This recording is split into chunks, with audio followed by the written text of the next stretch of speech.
Bienvenidos a Otro Mundo es Posible, este programa que busca dar cuenta de los procesos de la democracia de manera ambiciosa en muy poco tiempo en México, como parte de la participación de la sociedad civil, de los movimientos sociales, de las organizaciones no gubernamentales. Tendrá como invitado especial al doctor Rafael Reigadas, que ha participado de muchas maneras desde los 80s en esta construcción de una cultura de derechos humanos en México. Él es fundador de los organismos civiles por la democracia, pero también en la participación de procesos importantes para lograr una sociedad con paz, justicia y dignidad. Empecemos el programa. Queremos llenarnos de espíritu, de dignidad, de resistencia, alimentar nuestro corazón y buscar juntos la construcción de un mundo mejor, más justo, fraterno y ecosolidario. Otro mundo es posible. Potenciar la capacidad infinita de amar, formando constructores de paz y justicia, que las utopías tengan una ventana para alimentar lo que mantiene un sentido de trascendencia, sabiendo que no solo de mercancía, dinero, tecnología vive el hombre, sino de la palabra que nace del corazón humano. Con este espacio queremos abrir una ventana al interior del ser humano. Queremos buscar las fuentes que hacen que el ser humano se motive. Es por eso que la intención es liberarnos, motivarnos, fortalecer las potencias, las reservas profundas del ser humano. Necesitamos de su participación, por eso el formar convicciones a los jóvenes, a los niños, llenar de verdad, llenar de corazón y descubrir las visiones de nuestros ancestros, de las comunidades indígenas, de todos los pueblos de África, de América Latina, de México, de Sudamérica. Queremos que esto sea un corazón permanentemente latiendo, como es la misma tierra, como es el tambor, como es la música original, que es el latido de nuestro corazón. Vengan, acompáñenos a compartir este espacio. Otro mundo es posible porque hay una gran hambre, una gran necesidad espiritual. No solo de pan vive el hombre, necesitamos también de nutrirnos de poesía, de nutrirnos de ideales, hacer que la utopía sea posible. Estos sueños que quedan como avergonzados, como si estuviéramos en una etapa de desaprendizaje de la vida, de eso que hoy se olvida y que nuestros ancestros llamaron alma. ¿Cómo se alimenta el alma? ¿Qué es el alma? Les invitamos, compártanos sus maneras de ver. ¿Esto es verdad o no? Uno de los grandes muros están construidos de cemento, igual que cuando enterramos a nuestros muertos, cemento quita la vida. ¿Cuál es el cemento que hoy está quitando la sonrisa, la esperanza, la alegría, la espontaneidad, el niño que tienen las mujeres, los adolescentes, los ancianos? Porque hay una cultura que amuralla, llena de cemento, se expresa en individualismo, en consumismo, en mercancía, en dinero. ¿Qué cosas tenemos que no nos alimentan como es el dinero? Como es el consumismo. Esa es la pregunta que les queremos hacer. Vamos por esa respuesta, vamos buscándola junto. Decimos algo así como que los acentos, en el caso de Playa del Carmen, somos maravillosamente visitados por todos los migrantes del planeta casi. Hay argentinos, venezolanos, colombianos, celtales, tzotziles. Queremos pues que esto sea encontrarnos, esta cosa que se llama el nosotros, esto que solo podemos reconocer cuando nos vemos en el espejo del otro, en ver el otro lado de la moneda, el otro lado, el que el otro quiere expresar, y que con dolor o con gran entusiasmo a veces se aborta por la falta de diálogo, por falta de espacios. Que este sea un espacio para que podamos expresar eso. No tienen que ser las cantinas, las iglesias, los supermercados, no tienen que ser los espejismos del neoliberalismo. Tenemos que volver a las partes más sencillas, a los árboles, a los parques, a los ríos, al encuentro cotidiano de la calle. Vamos caminando por este viaje, vamos buscando esta utopía perdida, vamos buscándolas juntos. Este programa nos va a llevar a través como de tres ejes, como el de una cámara o algo que se sostiene. Los personajes que nos han dado vida, nuestros abuelos, los grandes personajes históricos como pueden ser Tolstoy, Gandhi, Morelos, Zapata, poetas, García Lorca, esos grandes personajes que nos han dado vida, que nos mantienen, y esos inspiradores, esos místicos como Rabindranath, como los sufis, conocer a estos señores. Vamos a entrar por ahí porque nuestra finalidad de es generar constructores de paz. No tenemos que ser niños para que seamos agentes de transformación social, de transformación interna y transformación política de este planeta. Ante la ausencia de una fuerza que en el caso de México representaban los partidos para equilibrar al Estado, y digo equilibrar porque no se dieron los procesos deseables de justicia nunca después de la Revolución en México, este programa nos lleva como a esa breve historia de los 80s al momento actual. Estos acontecimientos de la memoria histórica reciente, de la lucha por un país justo, por una sociedad incluyente, participativa, donde todas las voces puedan ser escuchadas, empezó con esa nueva forma de actuación. Los nuevos actores, los protagonistas, fueron las organizaciones de derechos humanos, las redes, las grandes redes, como Todos los Derechos para Todos, como la Red de Organismos Civiles por la Democracia, Convergencia, redes ecológicas, feministas, fueron haciendo que reviviera el corazón de la patria, y particularmente desde muy abajo, llamado así el México de abajo, el México olvidado, de esa historia a contrapelo, fueron llegando a México gracias al movimiento armado, en ese momento en nombre de Un México Más y Nosotros, los zapatistas en Chiapas, se organizaron y lograron convocar a todo el planeta, por lo menos en el 96, 94, se da esto, 96, fueron momentos claves que hizo famoso México en el mundo por su capacidad de visibilizar como sujetos de revolucionarios a los sujetos que ni siquiera en la teoría parecían que eran los pueblos indígenas, estos olvidados de la patria que estaban antes y con doble nacionalidad, vuelven a recuperar su papel, que todavía sigue siendo un proceso de lucha desde el 92, que se cumplieron los famosos 500 años.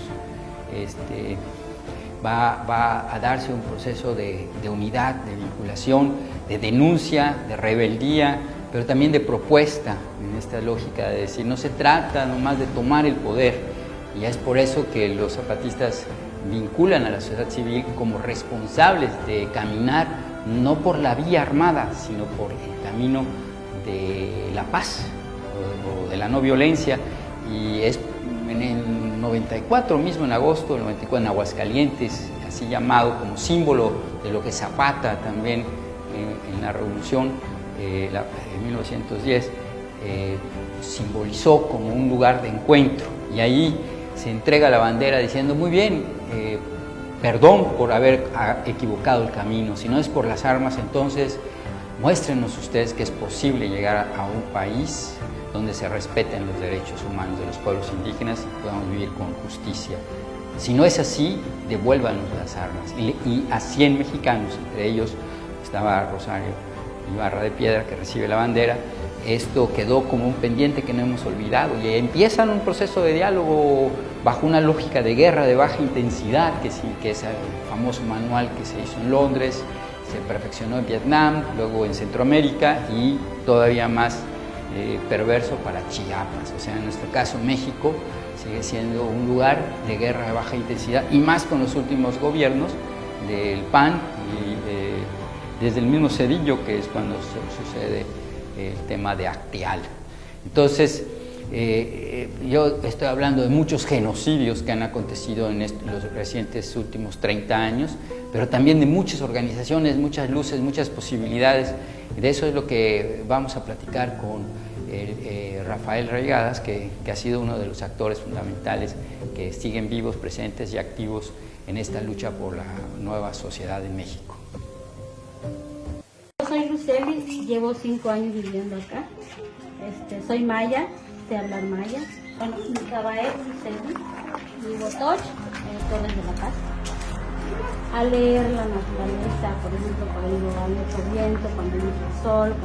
Entonces, la gente que vive aquí en la naturaleza se vuelve más sabia, creo, por estar en contacto con ellos y nos inspira. Parte de la naturaleza nos inspira a nosotros. Vamos a dar un aplauso por lo que acaba de hacer. La vida es bonita, la vida es bella, a pesar de todo. ¿Va? 1, 2, 3. Y ahora,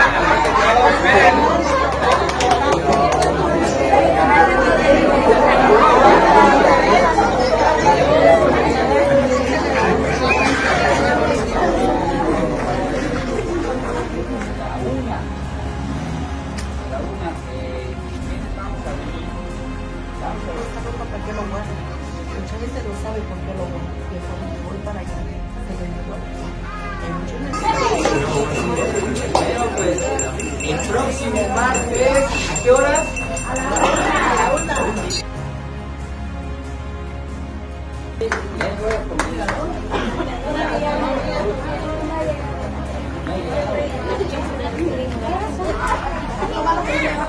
Pues es así, desde lo pequeño, desde las semillas, desde la generación de confianza, desde la unidad, la vinculación, la conspiración entre la gente que forma nuestro tejido social de punta a punta, de frontera a frontera de este país, cómo se ha ido construyendo la sociedad civil o las redes, los movimientos sociales, y desde lo pequeño, desde una comunidad, desde un grupo, desde una organización pequeña, como puede ser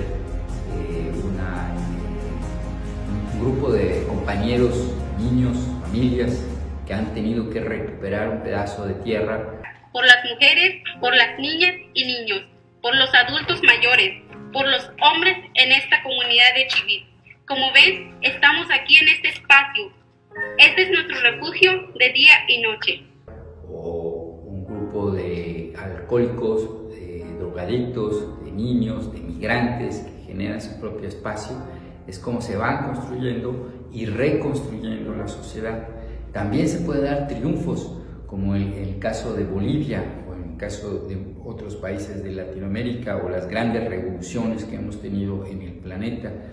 Veamos el reciente caso de lo que nos comenta un compañero de Bolivia. Chuncoca, ¿cómo se ha logrado esta victoria del pueblo? Con conciencia de pueblo. Lo hemos dicho N de veces, con el pueblo no se juega. Cuando el pueblo ve afectados los intereses comunes de todos, los intereses colectivos, pero sobre todo el futuro de una Bolivia para nuestras generaciones, el pueblo sale a las calles. Lo hemos demostrado en las calles, que no han podido con nosotros. Ahora les hemos demostrado. Solo nosotros podemos hablar de una revolución, tanto en las calles como en las urnas. El día de hoy les hemos dado un sopapo, les hemos dado un revés. El día de hoy la gente ha votado contra la discriminación, contra la prepotencia. Han lastimado lo más profundo de los bolivianos, que es la pollera, la huipala, la pachamama, nuestras tradiciones ancestrales milenarias. Han despreocupado prácticamente al sector productivo de Bolivia. No les ha importado más que obviamente hacer corrupción, humillar al pueblo boliviano, discriminar. No les ha importado. ¿Cuántas armas han caminado hoy día por Bolivia? Y esto va a quedar como historia. Y el mundo lo ha visto. Cómo en un día de fiesta democrática van a sacar armas a las calles. Yo no culpo a la policía, yo no culpo a los uniformados. Obviamente ellos han recibido órdenes. Por eso el día de hoy lo aclaro. El pueblo el día de hoy ha logrado su primera victoria. Ahora nos viene la segunda victoria. Cómo consolidar otra vez a nuestra Bolivia en los primeros escenarios.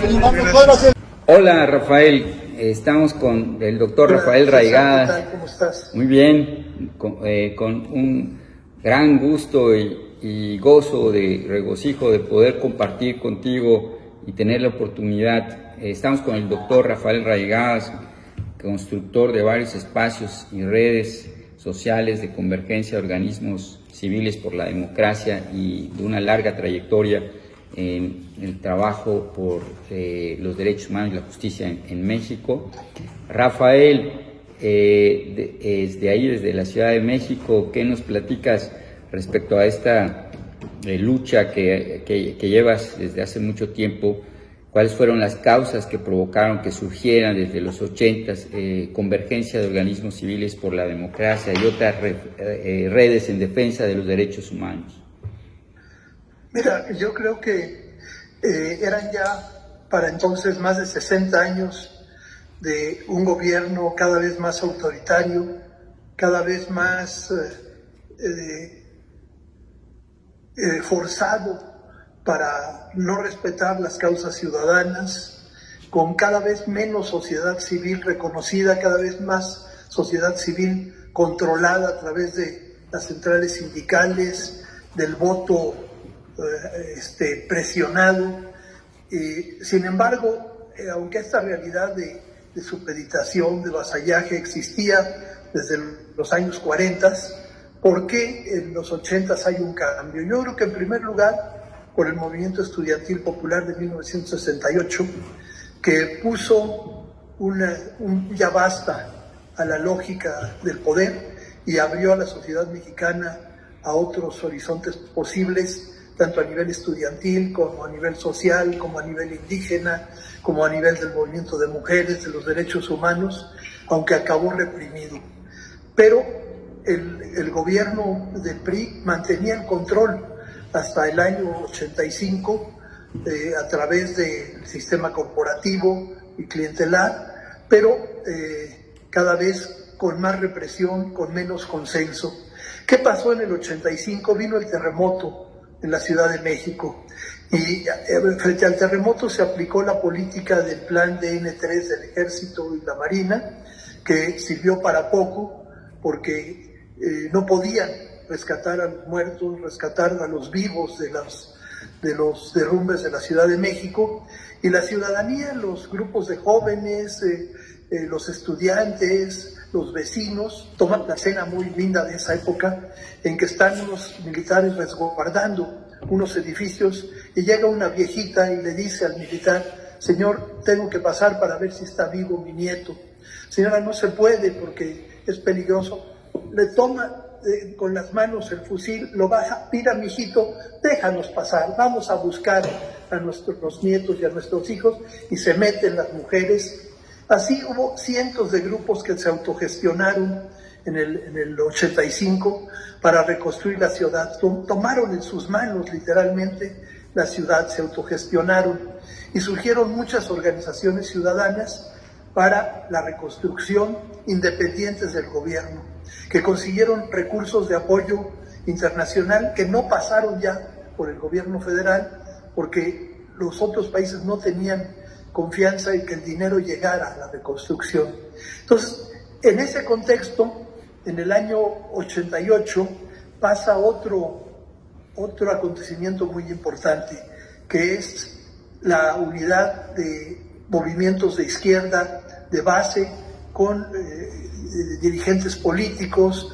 Eberto Castillo cede su puesto que había ganado como candidato a la presidencia al ingeniero Cárdenas, y la izquierda se une en lo que iba a ser después el PRD. Ahí también las organizaciones de la sociedad civil trabajamos en la educación ciudadana, en el respeto al voto, en dar a conocer que el voto era libre y secreto y que nadie tenía por qué forzarlo. Vino la elección, vino el fraude electoral más grande, se cae todo el sistema electoral y queda como presidente impuesto Carlos Salinas de Gortari.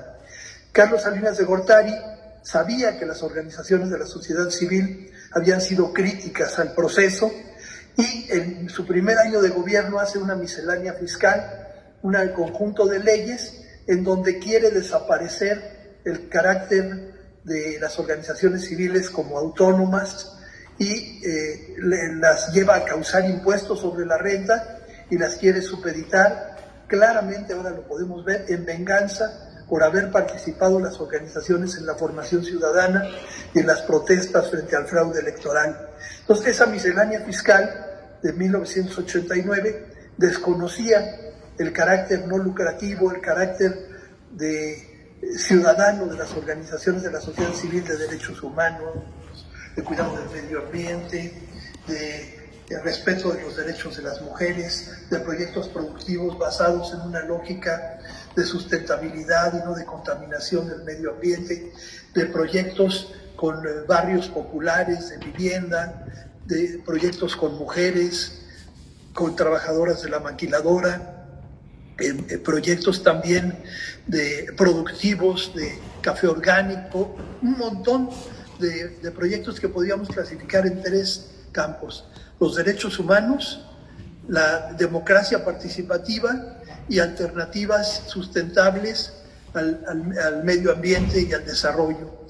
Y golpeadas las organizaciones por la miscelánea fiscal, nos convocamos durante ese año de 1989 y 90 para formar una articulación que se llamó Convergencia de Organismos Civiles por la Democracia, que tenía en el centro luchar por la democracia, luchar por los derechos de las organizaciones de la sociedad civil, y aparte, como fruto no esperado, surgieron de ahí redes de organizaciones civiles, una para enfrentar el Tratado de Libre Comercio, otra de apoyo a los procesos productivos, otra de apoyo a niños, y después va a surgir también autónomamente la Red de Derechos Humanos, Todos los Derechos para Todos, que articula pequeñas organizaciones de todo el país para enfrentar el autoritarismo. Yo creo que eso es lo que da origen a la convergencia de organismos civiles por la democracia.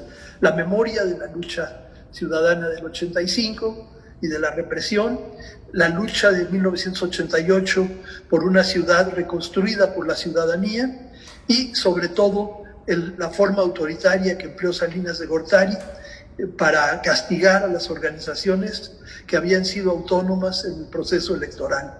Y entonces, a partir de ahí, 14 años, vamos a luchar por una ley de fomento que se llama Ley Federal de Fomento a las Actividades de las Organizaciones de la Sociedad Civil, que fue ideada con 4 gobiernos, con 10 legislaturas, y que se promulgó hasta 2004, en donde el gobierno reconoce a las organizaciones de la sociedad civil como sujetos de interés público que hacen trabajo no lucrativo y en beneficio de terceros en muchos campos de la vida pública, y esa misma ley obliga al gobierno federal a fomentar las actividades de las organizaciones de la sociedad civil. Y si me permite, desde aquí pasó a lo que representó el 94. Iba a ser sí, no, muy bien, me parece que sí, estoy haciendo, gracias a ti, un recuerdo de mi misma historia. Nos tocó fundar el Comité de la Sierra Norte de Veracruz, luego el Miguel Agustín Pro, y luego fundar la Red de Todos los Derechos para Todos, y coincidir contigo en la convergencia. También estuvo en ese proceso pues Super Barrio, la Asamblea de Barrios, me acuerdo de Pueblito, que con sus cacerolas se le daban a las policías, y empezamos a generar varios comités en Ajusco, y durante el terremoto le hicimos de todo, generando comités en distintas partes del país, no solo en la Ciudad de México. En Ciudad Guzmán se cayó más de la mitad de la ciudad, entonces proporcionalmente era peor el desastre en algunos lugares, pero la organización tuvo sus golpes, y el capitalismo de manera macro ha golpeado terriblemente. Me acuerdo que en el 96, voy a brincar de la red esta de la REMAL, que también buscaba la oposición al Tratado de Libre Comercio. El 94 también es una oposición al tratado, pero ya de una manera armada, que en alguna de las cartas estuvieron ahí 100 representantes de la sociedad civil escogidos por el EZLN en 94, agosto, Aguascalientes.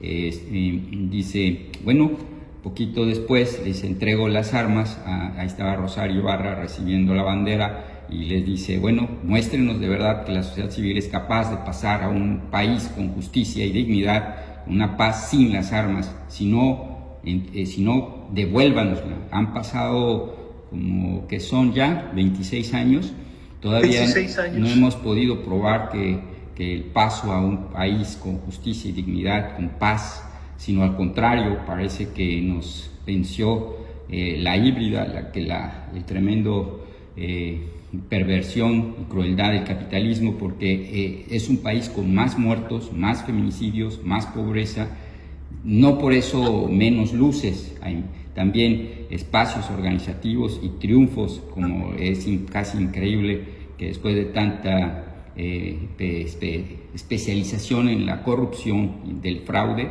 hayamos logrado un cambio con más de 30 millones, aun cuando no sean conscientes, pero que da un nicho de esperanza. Entonces por ahí iría la pregunta un poco más compleja, ¿no? Que a pesar de la oscuridad y la perversión, muertes, la pobreza, la miseria, el hambre, la migración forzada, todos estos efectos que crea el capitalismo, ahí lo decía en las 7 piezas del rompecabezas de su comandante Marcos, tu lectura como sociedad civil del aporte del movimiento zapatista en el 94 a nivel mundial y mexicano da para seguir con mucha esperanza por muchos de sus frutos, pero desde ti, ¿cómo lo ves? ¿Cómo ves este impacto? Mira, yo creo que el desprecio a la cultura indígena es antiguo.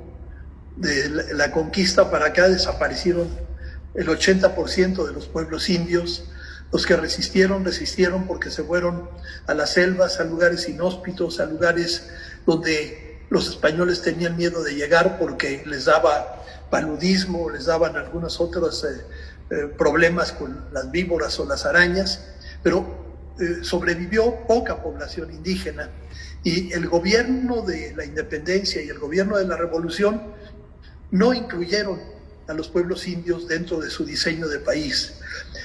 Habrían quedado excluidos. Esto se recordó vivamente en el quinto centenario del descubrimiento de América, en donde se hizo en toda América un movimiento sobre la propia historia y reconociendo el papel de los pueblos originarios.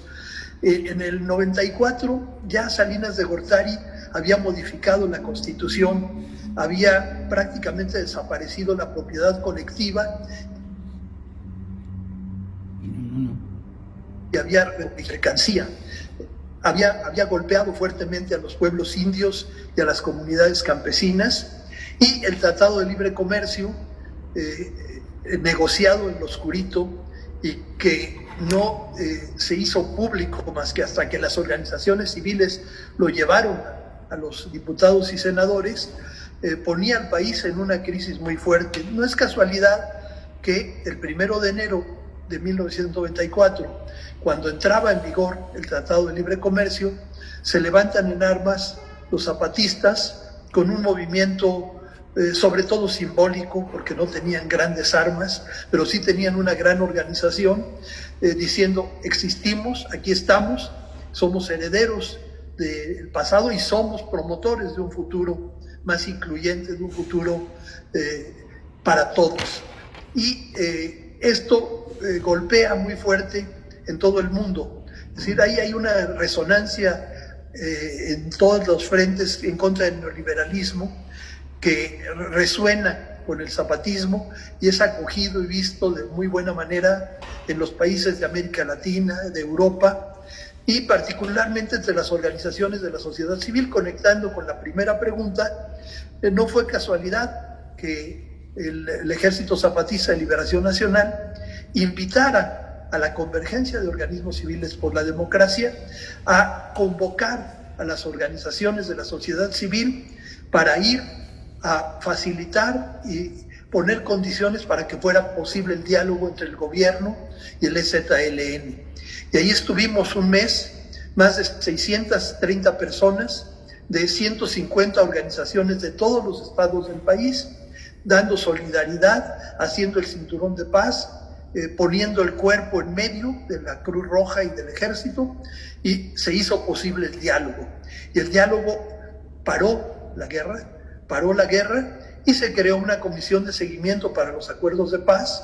Durante 7 años a mí me tocó estar con doña Amalia Solórzano de Cárdenas, con el obispo Bartolomé Carrasco, con Luis Hernández, con Adelfo Regino, que ahora está en el Comité de Pueblos Indios, con don Pablo Latapí, trabajando en esta comisión 6 años para que pudiera avanzar el proceso de paz. Entonces, me parece que los zapatistas son un analizador de la sociedad moderna mexicana, tienen una propuesta de inclusión, de participación de las mujeres, de justicia, de democracia, de libertad, y que sigue resonando. Y últimamente anunciaron una caravana nueva en Europa el próximo año, donde van a ir a dar a conocer sus puntos de vista en España y en otros países, porque tienen una propuesta que hacer después de estos 26 años frente a la lógica neoliberal, que está cada vez más golpeada, pero cada vez produce más pocos ricos y muchísimos más pobres, y en condiciones de destrucción también de la naturaleza. Y yo creo que ahí el mensaje zapatista tiene algo que aportar a México y a toda la humanidad, ¿no?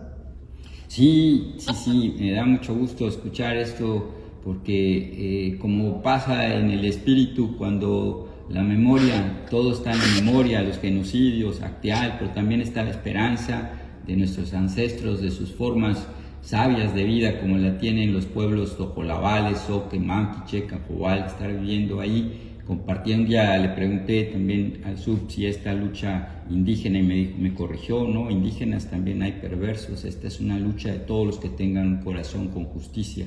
Y le grabé, entonces, como en esos momentos iba a ser un ayuno, don Samuel, que también acompañamos en el Ángel de la Independencia, ahí 94, 95, y se creó la coordinación, fíjate nomás, como con paz, que fue a desaparecer por parte de la estrategia de guerra de baja intensidad, que hoy sigue y continúa de manera más intensa. La esperanza estaba en la lógica. Todos los compañeros que llegaron al encuentro contra el neoliberalismo y por la paz, que fueron casi 6,000 personas de 32 países, Brasil. Ahí estuvimos compartiendo la locura de todos los Quijotes del mundo, y donde se surgieron todos los movimientos altermundistas que hay, corren por Brasil hasta Madrid. Entonces los anarquistas y todos los movimientos sociales que me han tocado vincular y ver, me parece que tienen la esperanza de que el poder no se toma, se construye, que no se trata de vencer sino convencer, de no subir sino bajar. Y creo que el proyecto ético es lo más atractivo y seductor, un mundo donde quepan todos, prostitutas, gays, todas las minorías, todos los que no hablan o no les dejan hablar. Creo que este aspecto menos material, menos visible es muy importante. Por eso la locura estratégica después de la sexta, y que ahora se van para Europa, es como decir, no necesitan conquistarnos ni pedirnos perdón, pero ahí vamos nosotros. Entonces va a ser muy interesante. Si tienes alguna palabra más que decir.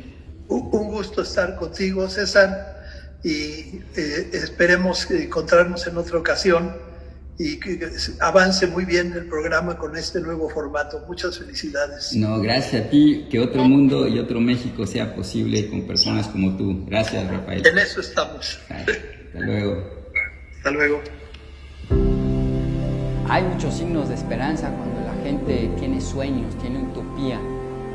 Ahí estábamos en la selva con los celtales, Eduardo Galeano, Monsiváis, se nos rompe, ahí unas se quiebran las cosas que mantenían el vehículo, y también se ve en la sencillez de la vida cómo es posible construir un mundo mejor.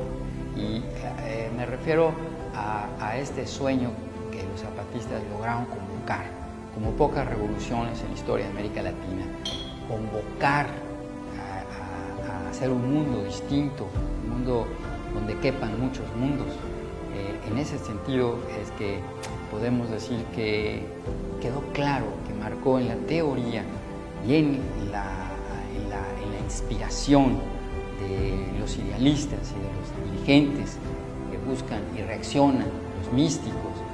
Todos estos se empezaron a generar movimientos altermundistas que no buscan la toma del poder nada más, que es bien válida, sino construir otra forma donde mandar obedeciendo.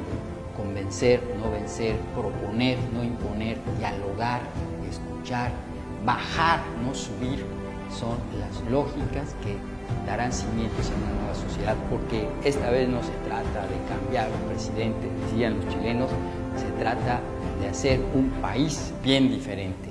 Gracias por estar con nosotros y los esperamos en el siguiente programa, seguros de que ustedes también son estrellas y luces para construir un mundo mejor. Gracias.